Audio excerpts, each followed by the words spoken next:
Buongiorno, с вами Александр на канале Альфа Гараж. Сегодня приехал Александр, первый день рабочий, с отпуска, отдыхать, не работать.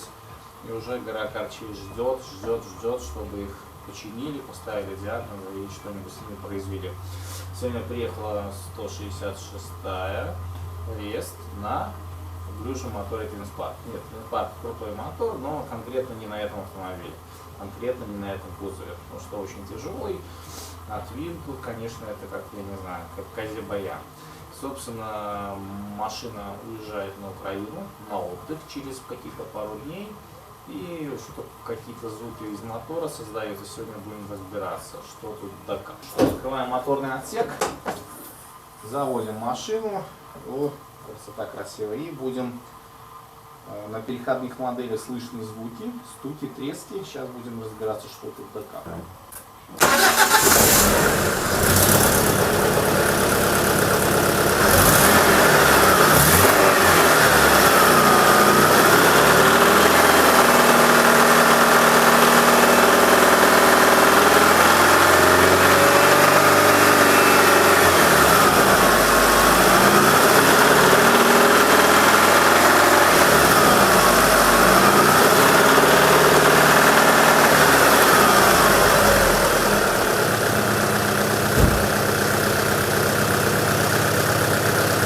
В верхней части глушим мотор, начнем давление масла. Ну что, звук идет сверху, даже при езде слышно, но не всегда. Натяг даешь нету, на переходных моделях, на определенных он появляется. Ездит, значит, на масле 1060 селения, рейсинг. Перво-наперво смотрим уровень масла. Сейчас мы промерим давление масла на горячем моторе. Как бы звук такой похожий на шатуны реально, но он ездит уже несколько месяцев, звук прогрессирует, возможно масло просто дает пленку и она просто еще не разбивается. Проверим также, что еще, проверим вариатор фаз, соленоид, попробуем соленоид отключить, попробуем без него. И будем проверять дальше все остальное. Так, дубль 2. Не знаю, как было слышно на камере. Но треск был еще тот. Так, значит, начнем с соленоида. Отключаем соленоид. Попробуем без него. Попробуем без него. А там уже будем смотреть дальше. Давление масла проверять. Что там у нас еще остается? Короче, не знаю. Начнем потом с масла. И потом, наверное, свечки выкручу, проверю шатуны. Бьет ли зазор по вкладышам шатуны. Так, погнали. Завозим без вариатора фаз.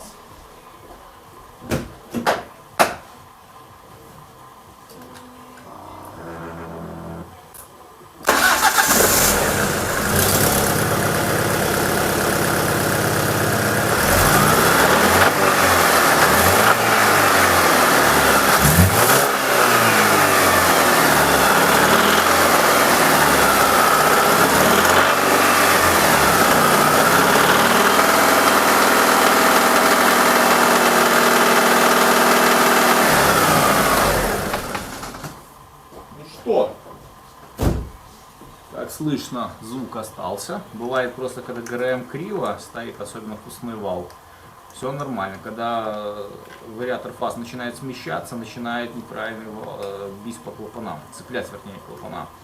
Так что это точно не ГРМ, не вариатор фаз. Так что сейчас мерим давление масла. На горячую, даже на селение должна быть меньше единицы. Если тут такой зазор, появился стук, это как минимум меньше единицы. Так что снимаем сейчас спуск, выкручиваем заглушку, меряем давление масла. Далее я буду снимать свечи и попробую отверткой первый, четвертый протолкнуть, когда поршень идет вниз, а потом перекручу второй, четвертый. Хотя бы самый страшный диагноз, чтобы отместить. Ну что, манометр показал на холостых при 90 градусов мотора 2 бара. Это очень крутой показатель, потому что залито 1060, но тем не менее. Это сейчас зазор такой, а какой он был раньше, никто не известно. Сейчас будем выкручивать свечи искать, что у нас тут ляпается. Так что дальше поршни. Ну что, добрались до свечей. Закручено как в последний раз. Сейчас будем выставлять поршень, чтобы шел вниз. Так, свечи в сером нагаре. Свечи уже подгулявшие. Bosch. Интересно, менялись они вообще? Угу.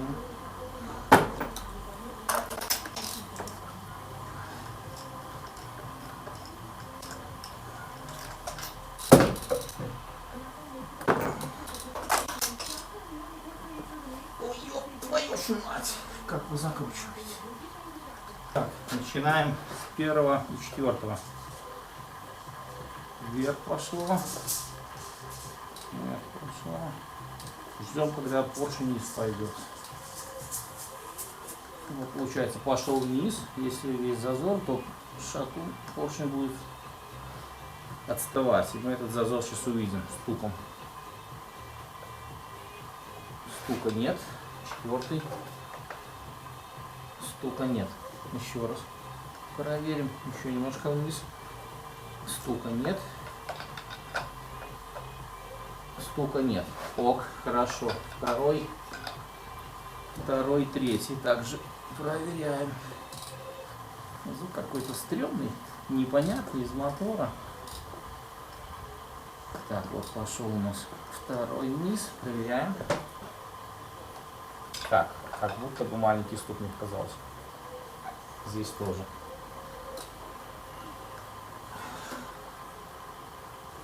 Нет. Показалось.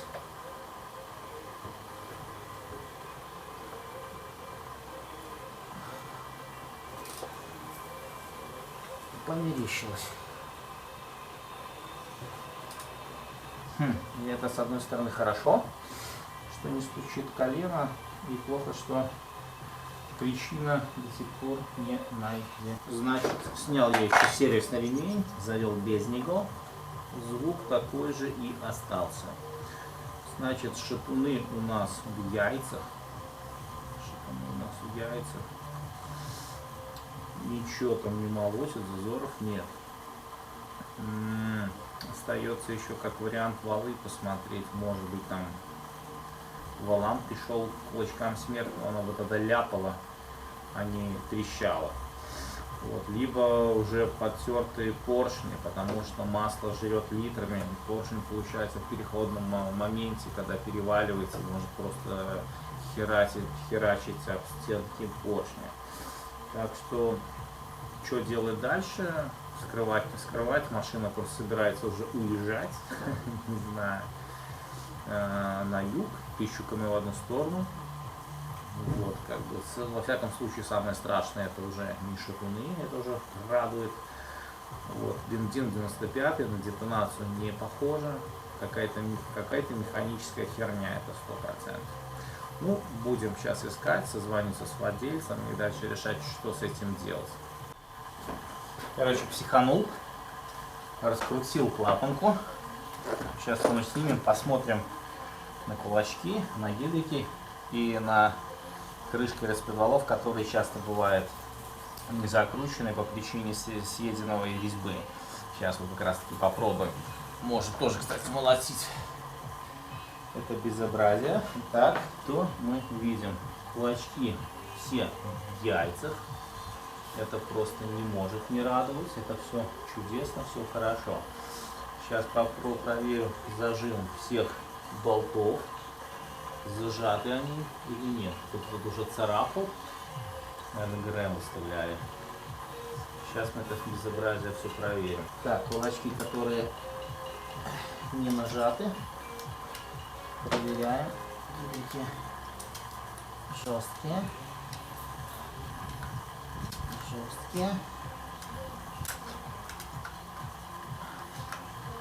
Все, которые приподняты, все у нас жесткие. Так, хорошо. Теперь проверяем наши зажимы крышек. Ужато, ужато, ужато, ужато, Сжато. Ну, чуть-чуть. Должно быть вообще откручено. Мотор грязноватый.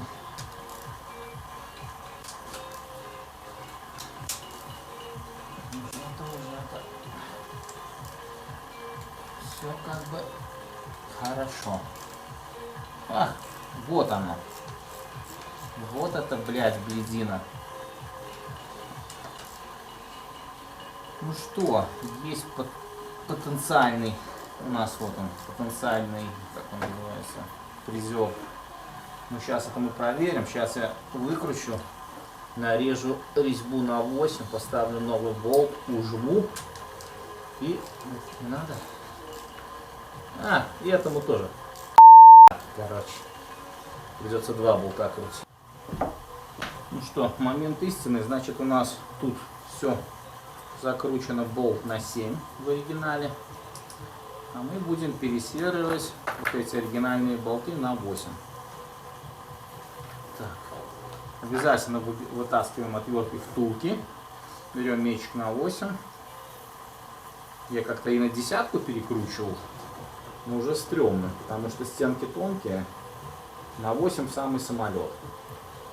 Все, нарезаем мечик. Предварительно мажьте какой-нибудь смазкой, чтобы стружка оставалась вся на смазке. Ну и глубоко не фигачьте, как только упор, все, останавливайтесь, не ломайте жизнь ни машину, ни машине, ни себе. Все будет у вас хорошо. Ну что, вот 2 болта, значит, на М8, на головка на 13. Выход, в принципе, по сантиметру даже больше. Этого достаточно. Так, и все, ужимаем наше безобразие.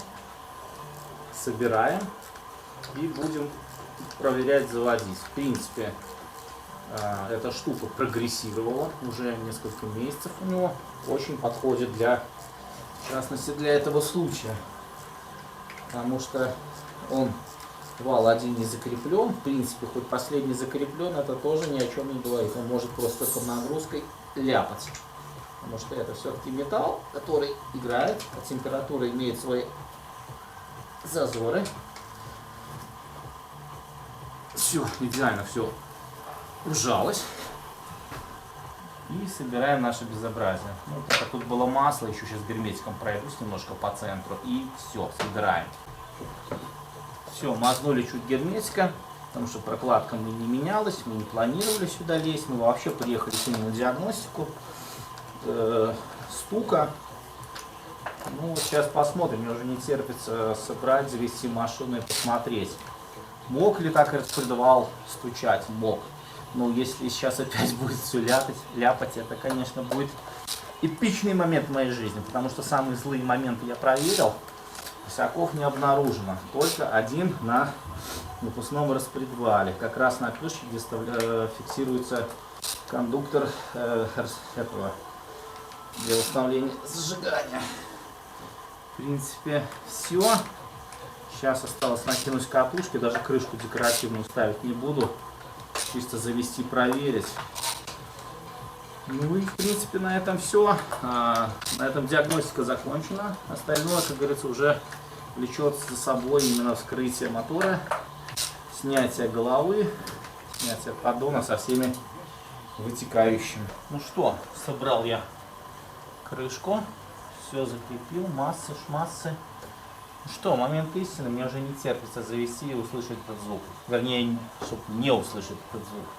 В противном случае работа проделана зазря, вернее диагностика. Ну что, понеслась. На чудо не претендую, но вероятность очень большая.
Косяков не было выявлено, был там один косяк на валу, но звук идет с мотора, это 100%.